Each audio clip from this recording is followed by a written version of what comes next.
Well, as a public intellectual with a very small public, I'm grateful to be here. I'm the token anarchist. I will be addressing the problem of work historically from a broadly anti-authoritarian perspective. And work does have a history, in fact, a prehistory. It's the only institution which has steadily gotten worse since the old Stone Age. As society becomes more complex, work becomes harder and people work longer. Skilled labor becomes unskilled labor. Health and lifespan decline. So does autonomy in work. And this is still happening. What follows then is the world's shortest history of work. The simplest societies are the band societies of hunter-gatherers. People worked much less then than they ever have since, contrary to a traditional stereotype. Much of their work was skilled and varied. They worked for themselves. They had no bosses. And they usually enjoyed abundance and economic security. By evolution instead of design, their work resembled what Charles Fourier and William Morris called for attractive labor. I call it productive play. The earliest civilizations were based on agriculture and slavery, and this is clearly another step down for work. Let's skip ahead rapidly to the European Middle Ages. Peasants certainly do work hard, but even their work has more variety and creativity than what modern factory workers do. They didn't work under supervision, and because of Sundays and holidays and feast days, they might be idle for as much as 25% of the year. And they only worked that much because they had to pay rent, tithes, and taxes to others who were not working. And next, the Industrial Revolution. I'm making good time with history, aren't I? It was a catastrophe for workers. They worked unbelievably long hours in unhealthy conditions for very low wages. Sooner or later, they lost all control of their work. They were overworked and undernourished, and the work degraded their human capacities. Here, my authority is Adam Smith.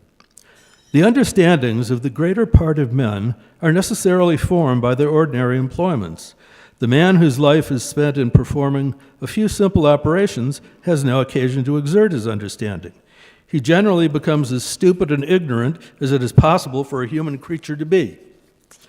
Eventually, the lot of many workers improved mainly because of their own struggles. Wages went up somewhat, hours of work went down, factory legislation made work a little safer, but the trend continued toward the intensification and the de-skilling of work. Craft skills became obsolete. Now, I'd like to look at modern work now in terms of the variables I've implicitly been using. In the United States, hours of work increased for the last 67 years, especially since 1980. This was accomplished by reduced vacation time, more overtime, more people working 2 or more jobs to pay the bills. So work has solved the problem of leisure by almost abolishing leisure. Conditions may be better in other countries, but I believe the 35-hour week has come under political attack in France. So this may be the coming thing. The quality of work. What Harry Braverman called the degradation of work in the 20th century is continuing in the 21st. Production processes are de-skilled, separated, specialized, and simplified. Work becomes even more boring. There's less semi-skilled production work and more unskilled work in the service sector. The work is often harder. It loses all trace of creative content. Almost all workers have lost even the memory of their craft traditions. But the dream died hard.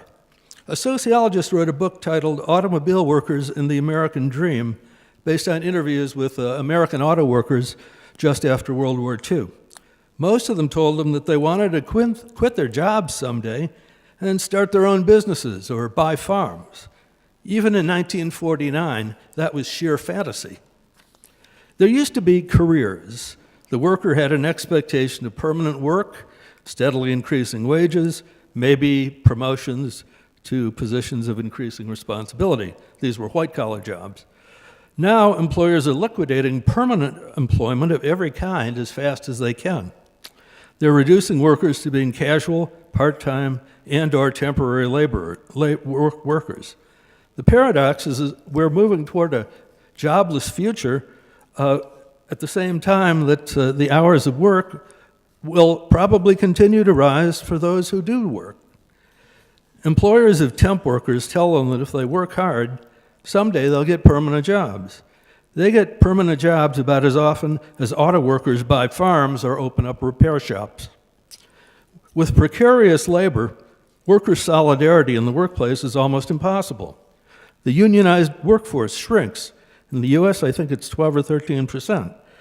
You can't organize transient workers who aren't around long enough even to get to know each other, much less identify and act on common interests. And variety in work.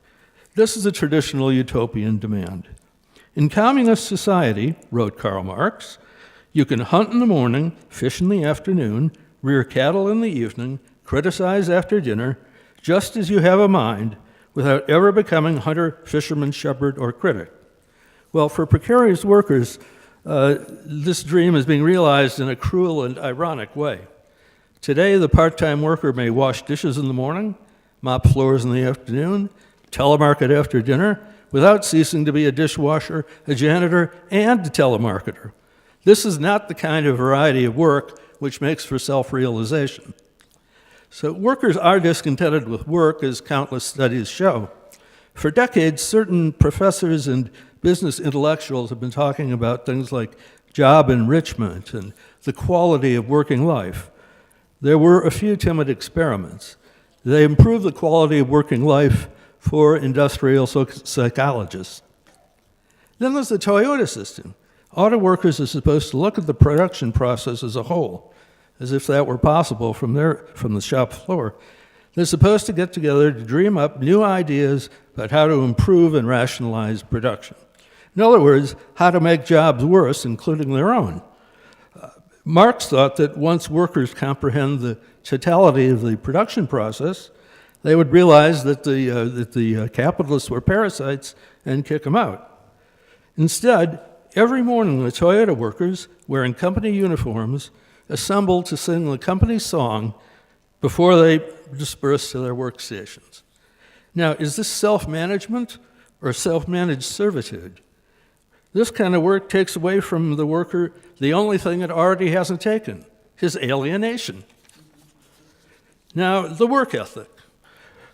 Reality has a way of overtaking ideology eventually. For example, the idea of the dignity of labor. I agree with historians like Herbert Gutman, who deny that there ever was a time or place where most workers bought into the work ethic. However, by the 20th century, many workers internalized a related deception. Because of its central place in their lives, they identified with their work. Work conferred a sort of social citizenship. But now work is so regimented, so de-skilled, so poorly paid, and so precarious that it's increasingly impossible for workers to define themselves by their work and still maintain their self-respect. There was an implicit historic compromise. Workers gave up control of their work and creativity in work in return for higher wages and shorter hours. They were to look for fulfillment, if they go in for that sort of thing, through more leisure time and higher consumption. But neoliberal capitalism is going back on the deal. In the United States, hours of work are back to what they were in 1914. And now, for many years, even as productivity and profits went way up, real wages have stagnated or declined. So what is to be done?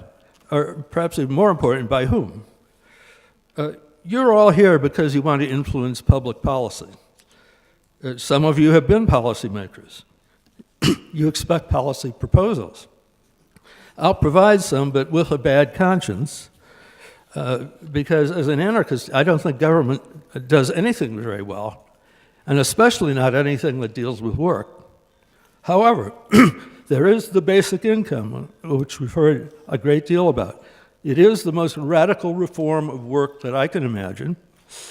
If it secures a minimum of that is definitely above subsistence, technically it abolishes work, because I consider work to be compulsory production.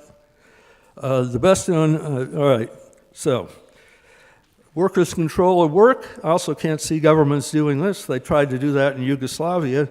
The workers thought it was a farce, and I don't believe the practice continues. And I don't think governments can improve the quality of working life. Only the workers can do that, if anybody can. Well, how might that happen? It might begin the way the Velvet Revolutions began in Eastern Europe. People just walked away from work, assembled in the streets, and talked to each other. Anarchists call this the general strike. These revolutions were successful, but only as political revolutions. But who knows? The next general strike might open a social space for a social revolution against work as we know it. I would just, like to discuss, but can't really, my ideas of how work could become what situation is called a new type of free activity. I would abolish work in the sense of replacing the useful part of it with productive play. I put it this way, carried far enough, less work plus better work ends up as an activity it no longer makes sense to call work at all. Thank you for your patience.